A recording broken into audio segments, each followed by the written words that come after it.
E o barco estava já no meio do mar, açoitado pelas ondas, porque o vento era contrário. Mas à quarta vigília da noite, dirigiu-se Jesus para eles, andando por cima do mar.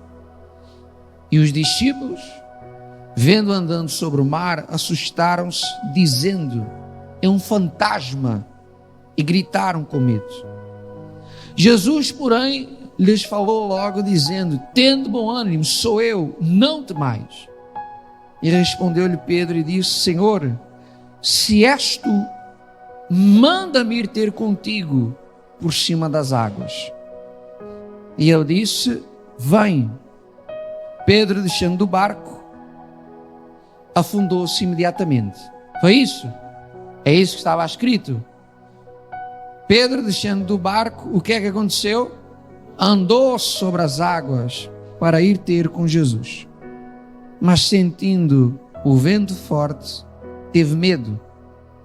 E começando a ir ao fundo, clamou dizendo: Senhor, salva-me.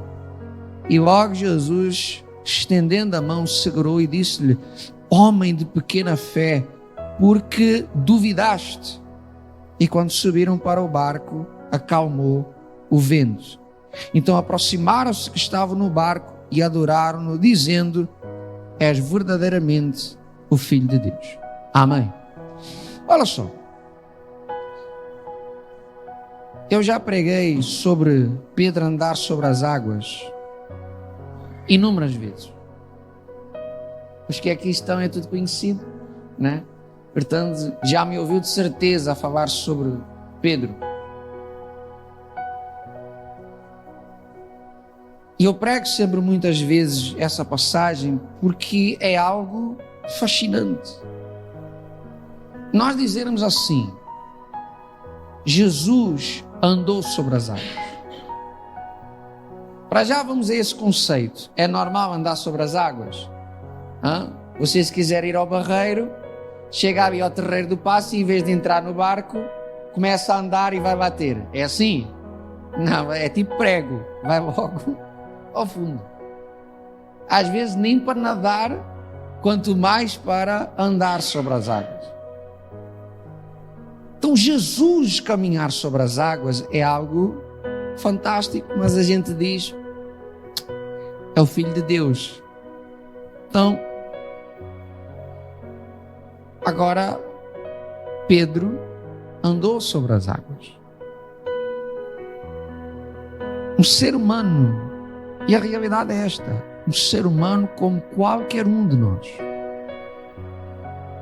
Nós podemos falar que os discípulos mais para a frente, quando são cheios do Espírito Santo, no dia de Pentecostes, quando depois então iniciam o seu ministério de facto, a gente pode dizer: não, homens cheios de unção, aqui ainda estão em fase de construção.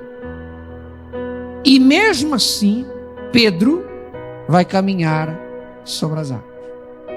Volto a perguntar: isso é normal? Acontece todos os dias? É isso? Não, isso é algo sobrenatural.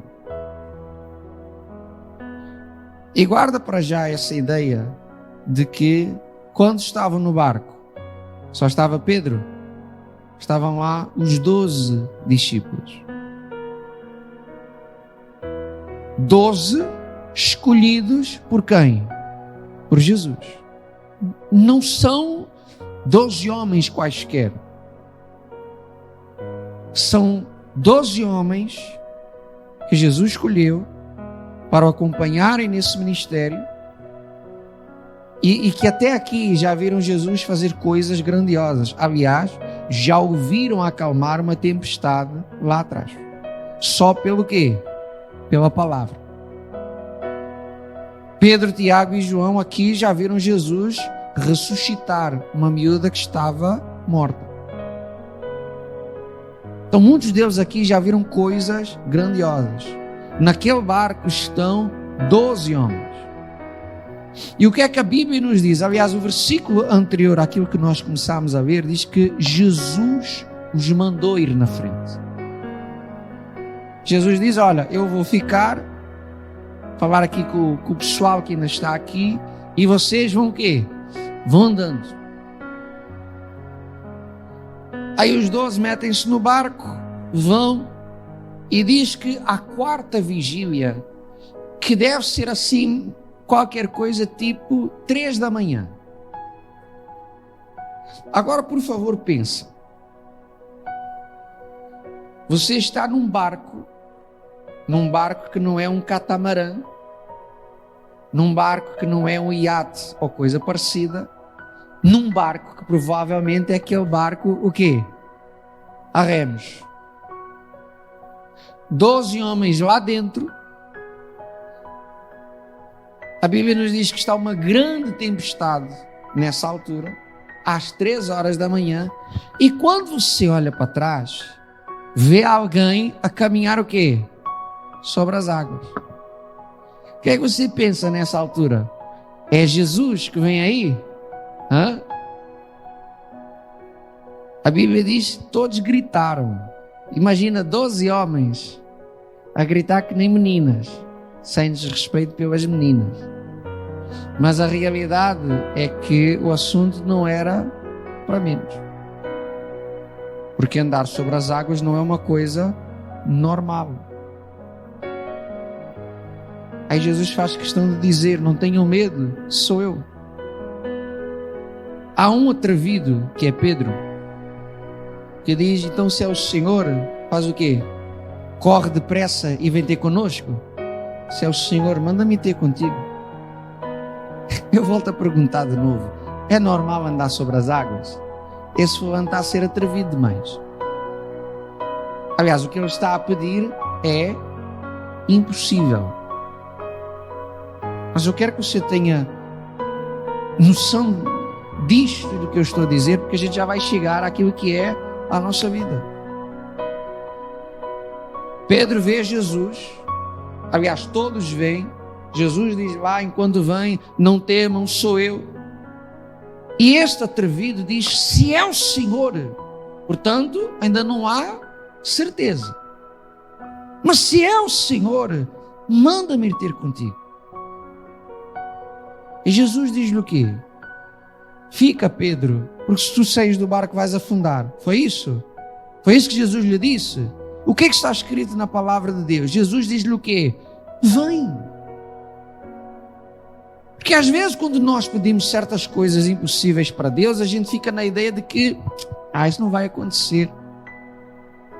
Como é que Deus vai fazer uma coisa dessas? Aquilo que eu estou a pedir, a própria pessoa confessa.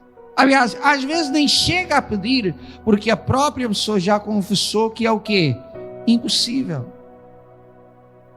Eu vou orar agora por esse caroço que eu tenho na perna, por esse caroço que me apareceu no peito. Como é que isso vai desaparecer? Isso é impossível. A pessoa muitas vezes não tem nem fé para pedir a quem? A Deus. Ela não é capaz de desafiar a si mesma, nem sequer para pedir a Deus. Porque à partida já colocou na cabeça dela o seguinte: isso é impossível. E nós temos esse atrevido aqui a dizer: se é o Senhor, manda-me ir ter contigo. Ou seja, basta uma palavra do Senhor. Até porque Pedro tem experiência com isso. Ele sabe que quando Jesus dá ordem, as coisas o quê? Acontecem. Qual foi o primeiro encontro de Jesus e Pedro? Pedro frustrado porque andou a pescar a noite toda, pescar salvo seja porque não pescou o quê? Nada. Redes lavadas, prontinho para ir embora, vem Jesus e diz: olha, presta-me o teu barco, afasta um pouco que é para eu pregar para a multidão. Aí Jesus vai lá, prega, fala, termina e diz: olha, afasta ao mar e lança de novo a tua rede. Aí vem o atrevimento, não é? Mestre, andámos a noite toda a trabalhar e não apanhámos o quê? Nada. Ou seja, o que era para fazer já foi feito. A forma como as coisas se fazem, porque não é de dia que se pesca, é de noite. O que era para ser feito já foi feito. As redes estão limpas, portanto, se der errado, é trabalho em vão. Há aqui muitos motivos de Pedro, na sua lógica, que dizem, não vale o quê? Não vale a pena. Pega nas suas coisinhas e vai embora. Que é isso que o diabo muitas vezes sopra ao seu ouvido. Estás na igreja a fazer o quê?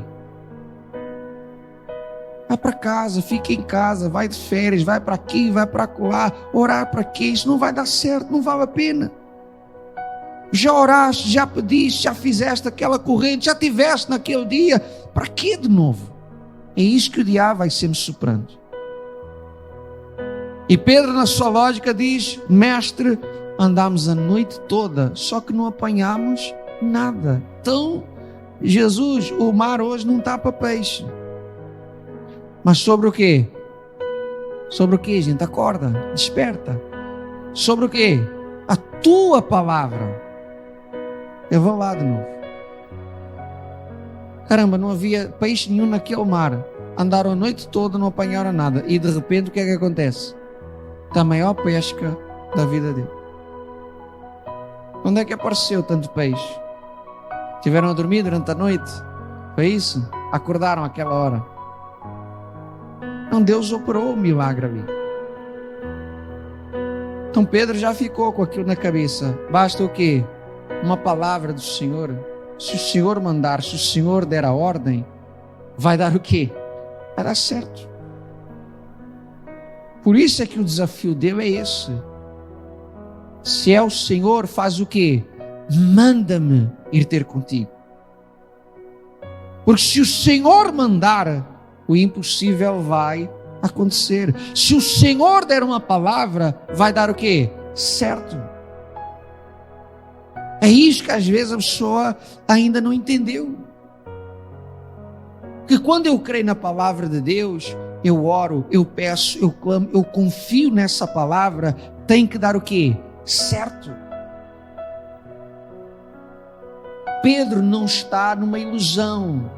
Aquilo não é estresse pós-traumático ou coisa do gênero.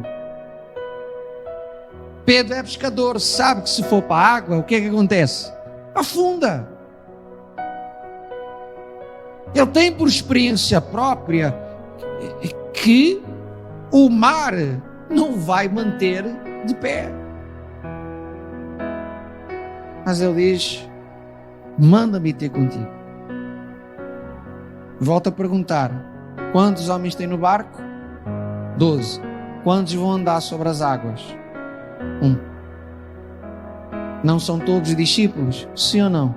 Não foram todos chamados e escolhidos por Jesus? Sim ou não? Mas quem experimentou o sobrenatural naquela madrugada? Os 12? Os outros 11 aplaudiram. Glória a Deus, que maravilha. Mas só um experimentou. Isso quer dizer o quê? Que se você não desafiar a sua fé, você fica a aplaudir os testemunhos dos outros. Deus te chamou, Deus te escolheu, Deus tem algo para fazer na sua vida.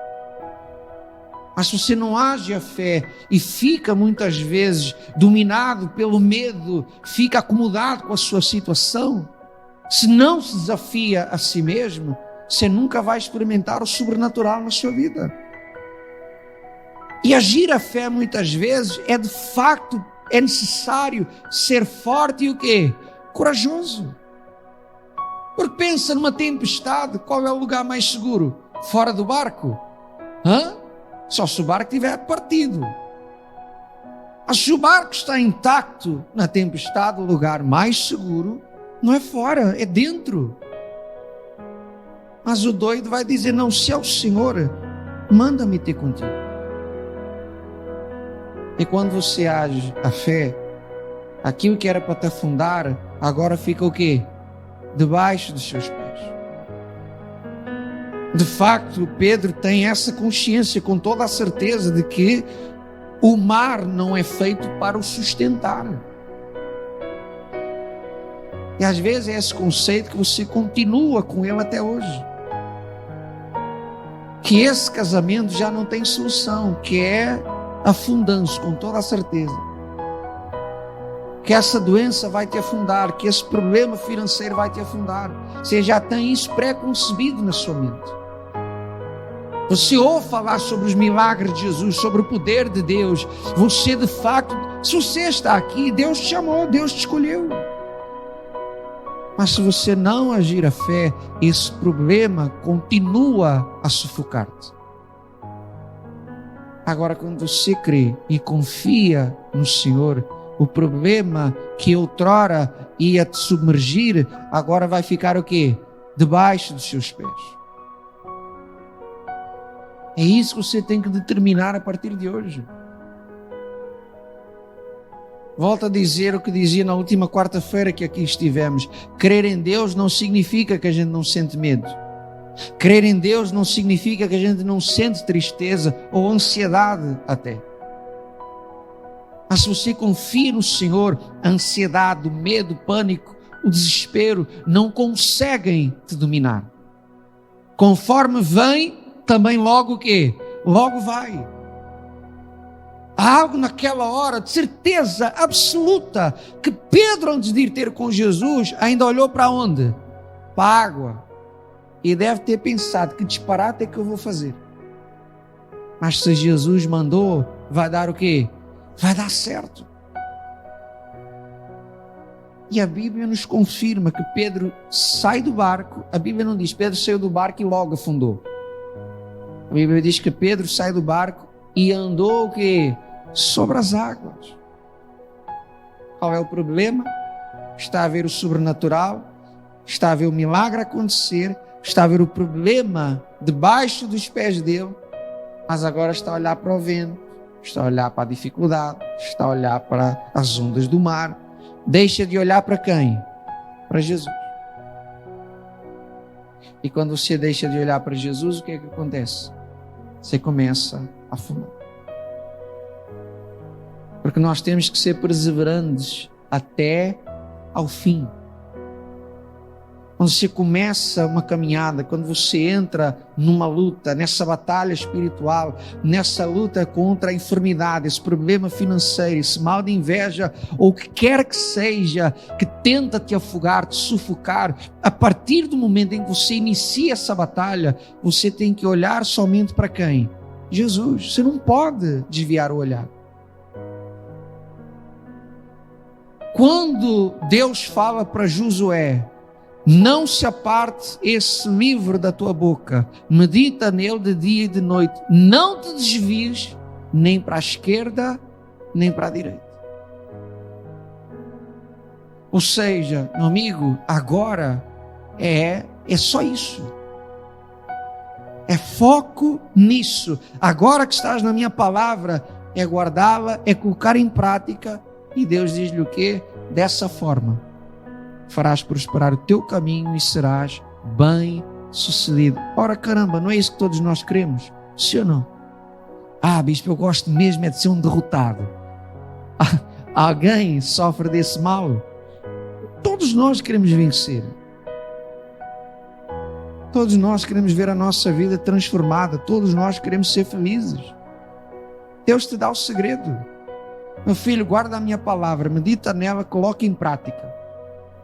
E não te desvies. Mantenha o foco e segue caminho. Sempre em frente, sem desviar. Levante-se o diabo, o gigante, aparece uma muralha, as ondas, a tempestade. Segue sempre em frente. Porque enquanto Pedro mantém os olhos em Jesus, o problema está a dominá-lo? Não. O problema está debaixo dos pés dele. Era aquilo que você cantava há pouco. Pode vir tribulação, pode vir perseguição, seja fofoca, inveja, doença, miséria. Eu vou dar a volta o quê? Por cima. Porque a partir do momento que o seu foco está em Cristo, você sabe que Deus dando a palavra só tem que dar certo. E tem palavra para tudo. Para a sua vida financeira, para a salvação da alma, para a nossa família, até para a ansiedade. A ansiedade é um dos grandes males hoje em dia. A palavra de Deus te diz, em tudo dai graças. Se você for grato, você vence a ansiedade. Quer prosperar? Tem palavra para isso. Só que muitas vezes ficamos mais focados no problema, na dificuldade, em algo pré-concebido, do que nos focarmos na palavra de Deus. Talvez você tenha crescido e vivido toda a sua vida com esse pensamento: meu casamento não vai dar certo, eu nunca vou ser feliz, eu nunca vou prosperar, porque nunca deu certo para mim, porque na minha família foi dessa forma, porque eu nunca tive oportunidade. Quebra isso hoje. E isso não é Deus quem vai fazer, isso é você quem tem que fazer. Deus não te obriga a crer e a confiar nele, essa parte é sua. A palavra de Deus diz: olha, seja fome, nudez, tribulação, espada, seja o que for, por causa de Cristo, em tudo nós somos o quê? Mais que vencedores. Se Deus é por nós, quem será? Só que você vive preocupado em quem é contra si, em vez de colocar a fé naquilo que é contigo. Se Deus é comigo, eu não estou preocupado com o resto. Eu sei que eu passo pelas lutas, eu sei que os obstáculos vão surgir, mas eu vou dar a volta por cima. Ah, mas é impossível. Poxa, se Pedro andou sobre as águas, você não vai ultrapassar essa enfermidade? Se Pedro, um homem pecador, vivendo a fé, crendo no Senhor, andou sobre as águas, você não vai ultrapassar essa dificuldade financeira? Se aquele homem com todos os defeitos, e olha que a Bíblia nos mostra que Pedro devia ter um feitio complicadinho, difícil, mas andou sobre as águas, você não vai ver a sua família transformada, o seu interior transformado, a salvação da sua alma? Você só não vê se você não mudar esse pensamento. Se você continua a olhar para as ondas, para o vento, para a tempestade, em vez de olhar para Jesus, as águas do mar da vida continuam a te afogar. Agora, se você coloca a sua fé, o seu foco, a sua confiança em Deus, meu amigo, pode vir o que vier, você vai dar a volta por cima. Não é esse problema que vai te dominar, esse problema vai ficar debaixo dos seus pés. E você vai passar e vai vencer em nome de Jesus. Amém? Então hoje ora nesse sentido. Hoje marcou-se esse dia como o dia da resposta divina. E talvez o diabo já está a soprar no seu ouvido: não adianta, não vale a pena, é sempre a mesma coisa, esse problema não tem solução.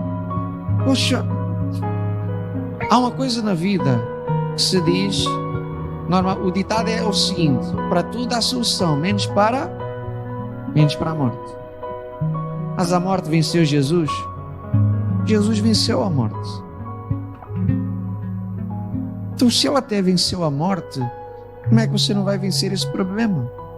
Como é que você não vai ultrapassar esse obstáculo? Ah, essa inveja não é maior do que Deus. Não, mas aquele feiticeiro tem lá o meu nome. Quem é esse feiticeiro? Ao pé de Deus. Então hoje ora, clama, peça ao Senhor essa resposta. Meu Pai, eu creio que se o Senhor estender as suas mãos hoje sobre a minha vida, basta uma palavra, basta uma resposta, e hoje eu saio daqui abençoado. E se você crer, hoje você leva daqui a bênção para a sua vida. Amém? Amém? Então fique de pé em nome de Jesus.